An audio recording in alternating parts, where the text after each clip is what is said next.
How long does it take 4 crown-of-thorns starfish to destroy a coral? Imagine a tiny starfish with a big appetite that can wipe out a coral reef in just a few weeks. That might sound unbelievable, but it's true for the crown-of-thorns starfish. These marine invertebrates are known for their rapid and destructive feeding habits. When their numbers explode during outbreaks, they can cause massive damage to coral reefs very quickly. A single crown-of-thorns starfish can eat a large patch of coral in just a few hours. They do this by everting their stomachs over the coral surface, digesting the living tissue, and leaving behind bare skeletons. During severe outbreaks, where hundreds or even thousands of starfish gather in one area, the damage can be done in a matter of weeks. Entire sections of reef can be stripped of their coral cover in less than a month. Historically, scientists have recorded cases where up to 90% of the coral was lost over a few months during these outbreaks. Some reefs have seen almost all their live coral disappear within a few years after a big outbreak. For example, in the late 1970s and early 1980s, some reefs lost over 80% of their coral because of crown-of-thorns starfish feeding.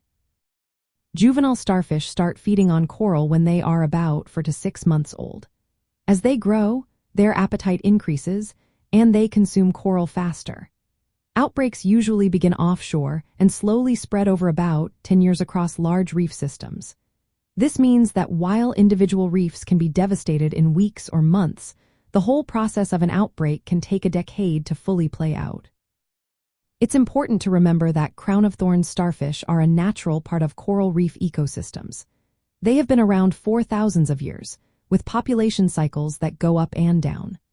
But lately, human activities like nutrient runoff from farms and climate change have made outbreaks more frequent and severe. These factors weaken coral resilience and make it harder for reefs to recover after damage.